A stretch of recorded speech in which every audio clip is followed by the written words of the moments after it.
सभी टीजीटी साथियों को नमस्कार। मैं नवीन जींद हरियाणा से टीजीटी फिजिकल एजुकेशन का कैंडिडेट हूँ।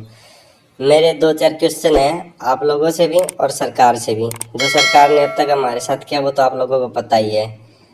मैं कुछ इन्फॉर्मेशन भी देना चाहता हूँ जिन कैंडिडेट को हमारी भर्ती से रिलेटेड हमें मैसेज सप्लाई करने हैं। बाकी जैसे सीटीटी के कैंडिडेट कर रहे हैं वैसे हम भी अपनी भर्ती को लेकर लोगों के बीच में जाएंगे।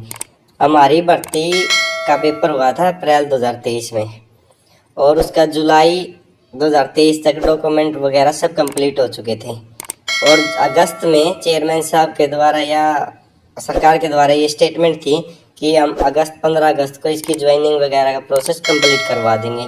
उसकी क्या कहानी हुई आज तक वो तो सबको पता ही होगा, उसके बारे में कुछ इतना डीपली बताने की ज़रूरत नहीं है। आंसर की आने के बाद हमारी भर्ती पर एक केस रजिस्टर होता है प्राइवेट स्कूल एक्सपीरियंस को लेकर, जो कि नोटिफिकेशन में नहीं था कि हमें प्राइवेट स्कूल के एक्सपीरियंस को कंसीडर किया जाए। उसमें 22 अगस्त 2023 को सरकार की तरफ से एक कोर्ट में स्टेटमेंट दी जाती है कि तब तक हम चीफ सेक्रेटरी का जवाब इसमें नहीं दाखिल करवाएंगे, तब तक हम रिजल्ट नहीं घोषित करेंगे। ऐसे ही उससे बाद नेक्स्ट वीक की मंथ की जो डेट मिली थी वैसे ही चली गई। कैंडिडेट ने जब वहाँ जाके धरना दिया ना, 3 डेट चली गई थी, तब तक 3 महीने बाद सरकार की तरफ से उसमें जवाब सबमिट करवाया गया था, लिखवा दिया 3 महीने जाने के बाद। और वो 3 महीने जाने के बाद आज तक उस केस पे सुनवाई नहीं हुई है, जिसमें अगर सरकार चाहती तो सिर्फ एक डेट में उस केस की सुनवाई करवा के अगर कैंडिडेट के पक्ष में जाता तो वो 18 कैंडिडेट ही थे भर्ती पे केस करने वाले, या तो वो वाला हो जाते या 100, 150, 200 बंदे जो एक्सपीरियंस वाले थे जो इससे प्रभावित हो रहे थे, अगर मान लो उनको उनके हक में फैसला आता तो उनका अब तक सर्टिफिकेट भी एक्सपीरियंस का लेके उनको ऐड करके उनको वेटेज दे के अब तक उनकी वेरिफिकेशन करके पूरा रिजल्ट दोबारा तैयार हो जाता। लेकिन सरकार की मंशा ही नहीं थी इस भर्ती पे काम करने की। डेट पे डेट लेते लेते आज की डेट आ चुकी है। आज तारीख है 23 मार्च 2024 और 21 तारीख को कोर्ट में सुनवाई थी लास्ट, जिसमें सभी कैंडिडेट को उम्मीद थी कि आज हमारा कुछ हो जाए, क्योंकि जितना धरना वहाँ पे चला है, खुल्लर साहब से मिले हैं, HSSC में इतनी मीटिंग हुई है, सभी जगह से ये रिस्पांस था कि आपको 21 तारीख को आपका मामला को ख़त्म कर दिया जाएगा, आपके मामले में बहस करवा के आपको अच्छी न्यूज़ देखने को मिलेगी।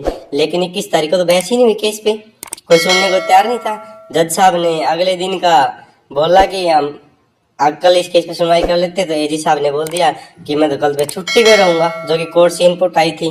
जो कैंडिडेट थे वहाँ उन्होंने बताया था कि ऐसा ऐसा। तो तारीख मिली 25 जुलाई, जहाँ जुलाई 2023 में डीवी हुआ था और कोर्ट की डेट कहाँ तक आ चुकी है 25 जुलाई 2024 तक। 1 साल सिर्फ एक केस पे बहस भी ना करना, क्या दिखाता सरकार की मंशा। लेकिन मैं एक साफ साफ मैसेज देना चाहता हूँ, बहुत परेशान कर लिया आप लोगों ने, सरकार ने। एक केस पे आपसे बहस नहीं की जा रही, उस भर्ती का तो अब तक सोल्यूशन हो गया, ज्वाइनिंग हो चुकी होती। अगर आप वो कैंडिडेट सही थे, अलो हो जाते, वो ऐड हो गए, अब तक रिजल्ट आ जाता। नहीं थे तो बाहर हो गए और कैंडिडेट का रिजल्ट आता। लेकिन आपने तो करना ही नहीं था इस पे काम, अब तक यहाँ तक खींचते आ चुके हैं। अब जैसे सीटी 56-57 के कैंडिडेट परेशान होके बसों में जा जाके लोगों को जगाने का काम कर रहे हैं ना, अब सेम काम टीजीटी के कैंडिडेट भी यही करेंगे। अगर अप्रैल में, पहले तो साथियों आपसे अपील है कि अप्रैल में अगर ज्वाइनिंग का प्रोसेस नहीं होता तब तक खुल्लर साहब और सीएम साहब से कंटिन्यू मिला जाए, अर्ली हियरिंग लगवा के इस मामले को निपटाया जाए। अगर अप्रैल में सरकार नहीं करवाती ना तो मई में हरियाणा में वोटिंग है। साफ साफ मैसेज है भाई, अब आप लोगों को कहीं जाने की जरूरत नहीं है, अब गाँव में आने का टाइम इनका आ चुका है। अपने गाँव में जितने बड़े बड़े बुजुर्ग हैं हमारे, उनसे मिलो, गाँव में पंचायत अनाउंस करवाओ, चौपाल में, मंदिर में एक दिन गांव को इकट्ठा करो सरपंच को लेके कि ऐसे ऐसे कैंडिडेट हैं कुछ गांव के, वो उन्होंने पंचायत बुलाई। पंचायत करो अपने गांव के 100-200 आदमी पंचायत में एक बार चौकीदार से कहने के बाद इकट्ठा हो जाते हैं, उनसे बात करो। सिर्फ बात इतनी करनी है कि हम ऐसे ऐसे इस भर्ती से ये हमारा मामला है और इससे इतने प्रभावित है और सरकार ने इतना हमें दुखी कर रखा है। अब कोई भी कैंडिडेट बीजेपी का गांव में आएगा तो उससे सिर्फ हमारे बारे में यही सवाल पूछा जाए कि इन बच्चों का क्या कसूर था, इनकी भर्ती क्यों नहीं पूरी करवाई जा रही, सिर्फ यही। और उनको अल्टीमेटम दिया जाए कि अगली बार जब विधानसभा में गाँव में आओगे ना, अगर बच्चों की ज्वाइनिंग नहीं हुई ना तो बहिष्कार है साफ साफ पूरा गांव। बाहर जाने की जरूरत ही नहीं है, हमारा गांव में हमें सपोर्ट करेगा सबको मिलके। पूरे गांव के हर गांव से टीजीटी भर्ती का कैंडिडेट है, 7471 बच्चे हैं, हर गांव से हैं। अपने गांव में अपने माँ बाप को बताइए समस्या, और माँ बाप से अपने चाचा ताऊ सबको इकट्ठा करके पूरे गांव को इकट्ठा करिए, पंचायत करिए और ये अपील करिए, क्योंकि गांव में बीजेपी के कार्यकर्ता भी, उनको भी अपनी समस्या बताइए, वो सरकार तक पहुंचाएं। कैसे ऐसे बात है, बच्चे परेशान है। नहीं तो गांव में आते ही अब MP इलेक्शन में साफ साफ एक ही सवाल होगा, हमारी भर्ती में हमारा क्या कसूर था, क्यों नहीं हुई? ये नहीं कब तक पूरी करोगे, क्यों नहीं हुई, क्यों सरकार का ढीला रवैया था इस भर्ती के प्रति?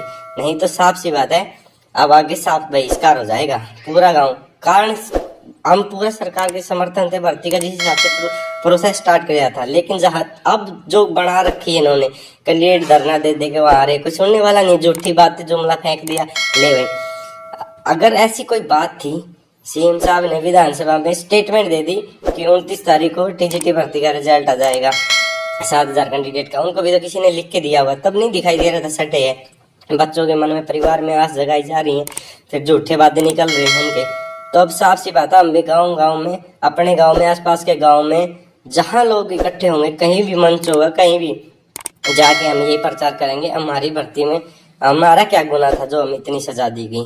सरकार से हाथ जोड़कर रिक्वेस्ट है, या तो अभी भी इस भर्ती की अर्ली लेके इसको निपटा दो, नहीं तो फिर हम मजबूरी में हमें ये कदम उठाने पड़ेंगे। हम लोगों से अपील जरूर करेंगे, लोग जरूर साथ देंगे, क्योंकि हम उन्हीं के बच्चे हैं। धन्यवाद सत्य।